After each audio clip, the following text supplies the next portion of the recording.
আসসালামু আলাইকুম, welcome to Rosie's cooking diary.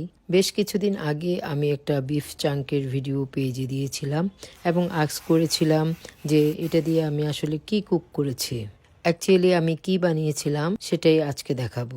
এই রেসিপিটা আমি আগেও দু একবার ট্রাই করেছি, যেহেতু বাচ্চারা খুব পছন্দ করেছিল, তাই আজকে হঠাৎ চাংটা দেখে আমি চিন্তা করলাম আবার মেক করে ফেলি। একটা বাটিতে ভিনেগার এবং সল্ট মিক্স করে ওই মিশ্রণটা আমি মাংসের উপর ঢেলে একটা ফোর্ক দিয়ে মাংসটা খুব ভালো করে কেচে নিয়েছি।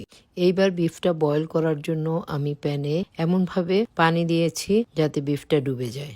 ফার্স্টে আমি হাই ফ্লেমে এবং পরে আঁচ কমিয়ে দিয়ে উল্টে পাল্টে প্রায় 3 ঘন্টার মতো আমি সিদ্ধ করে নিয়েছি। বিফটা ফুললি ডান এবং কালারটা বেশ সুন্দর আসছে মাশাল্লাহ। এক্সট্রা ফ্লেভারের জন্য বিফটাকে আমি একটু বাটারে সাঁতলে নিচ্ছি। ব্যাস রেডি আমার সল্টেড বিফ। বিফটাকে এখন সুন্দর করে কেটে নিচ্ছি।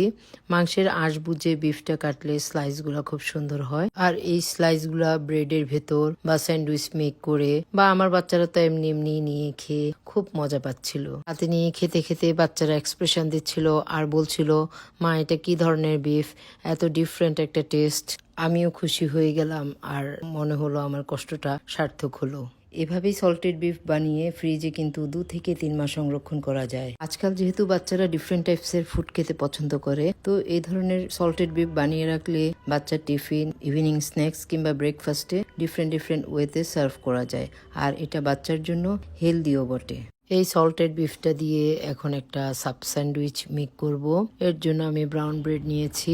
গ্রিলের মধ্যে আমি কিছুটা বাটার দিয়ে দিলাম। ব্রেডের উপর কিছুটা শ্রেডেড চিজ দিয়ে তার উপর আমি স্লাইস সল্টেড বিফটা সাজিয়ে নিলাম। আরো কিছু চিজ দিয়ে ভিনেগারে ভেজানো অনিয়ন রিং গুলো উপরে সাজিয়ে নিলাম। উপর থেকে একটু রেমিয়ে দিয়ে দিলাম। অন্য ব্রেডটিতে বাটার লাগিয়ে উপরে দিয়ে আমি প্রেসের জন্য আটকে দিলাম। এর মধ্যে লেটুস, হ্যালাপেনিও, টমেটো, ক্যাবেজ এগুলোও কিন্তু অ্যাড করতে পারেন। আসলে যে যেভাবে খেতে মন চায় সে সেভাবে অ্যাড করবে। ব্যাস আমার সাব স্যান্ডউইচ রেডি এবং এর টেস্ট সম্পূর্ণ ডিফারেন্ট, যা বলে বোঝানো সম্ভব না। আর ভেতরে যে অনিয়ন রিংটা ইউজ করেছিলাম তা স্যান্ডউইচের টেস্টটাকে অন্য লেভেলে নিয়ে গিয়েছে। So all of you must try this recipe and I must say you won't be disappointed.